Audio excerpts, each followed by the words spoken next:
Hey, welcome back to the channel, everybody. Man, woke up this morning, 4 new subscribers. Now I got 10. That's 4 since yesterday.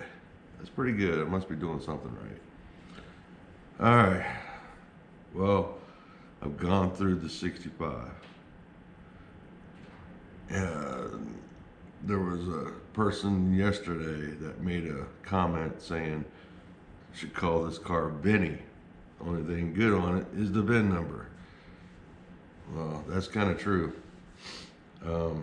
However, by looking at the car itself, I believe I could take on this project like it is. It's gonna be a lot of work. 2 full quarters, taillight panel, trunk floor panel, both inner and outer wheelhouses, left and right, floor pan, firewall. Actually, the top of the firewall is pretty good, but it's been cut out higher than a replacement floor pan would reach. And I don't want to put patch panels in there to try to get it close back to, factory. So I'll just get another firewall and put it in, because I'm going to take the front clip off anyway. Front frame rails got holes in it the size of softballs. So I'm not going to put a patch panel. They sell patch panels, but I ain't going to do a patch panel. And let me show you what I'm talking about. All right. See, look at that patch panel down, or not patch panel, but that frame rail. Got a huge hole in it. But wheel houses, they totally rotted out right there. They come separated from the floor pan, or the trunk, the riser. So, and here, I'm gonna go ahead and replace the wheelhouse. Of course, this quarter panel, the whole complete quarter panel. Quarter skin won't do. And the thing is, I was looking at quarter panels online. Some of them include this rear bracket here, quarter bracket. And I've already got a tail panel upstairs. It's bad shape. This one here, look at that. See, wheel houses on both of them got to get replaced. And one thing I did notice that I didn't notice yesterday is the fact it's got the air conditioning. It's got the air conditioning system in here. Look at that. That's the factory air conditioning that this car came with.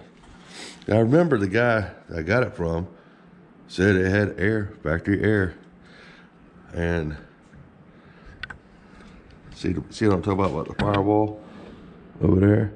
It goes way up cut.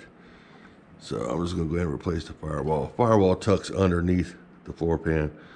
So I'm gonna get a whole new floor pan. I have a cowl upstairs, top and bottom. Look at that hole right through there. Most Mustangs have this most Mustangs this age, this age, the cowls rot out right here. On this lower section, they rot out right here. So if your cowl leaks, it's more than likely right here.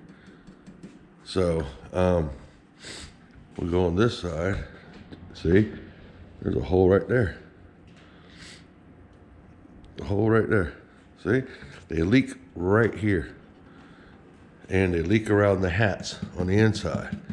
There's these hats that are called, hot hats.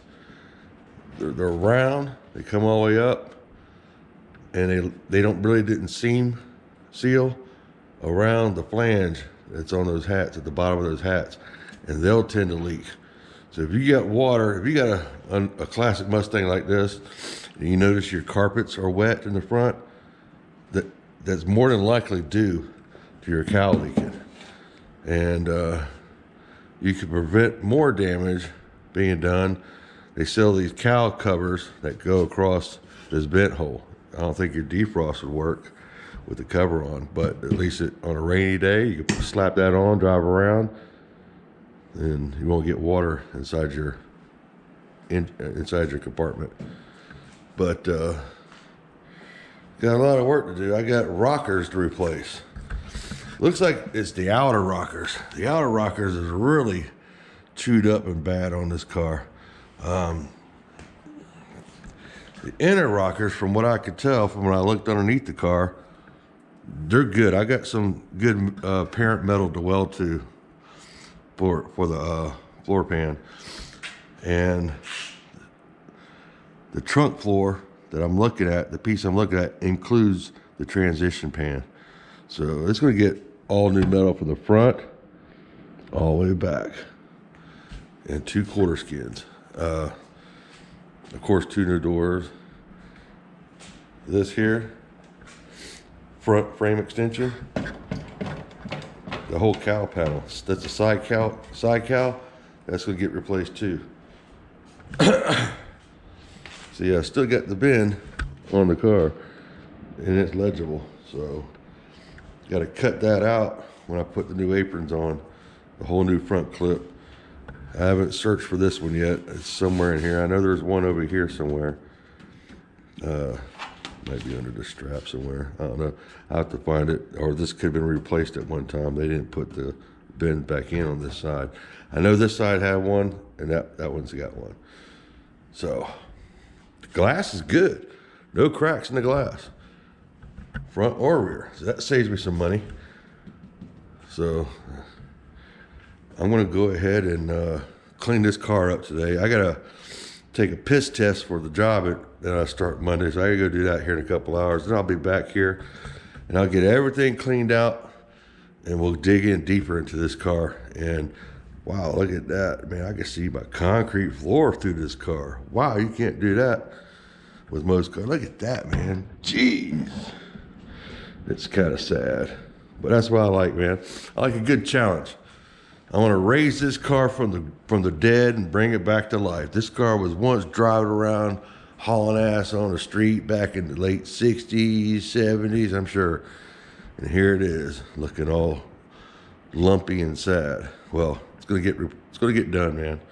It's gonna get done, and that's one thing I'm happy about. I like a good challenge. I'm gonna get it done.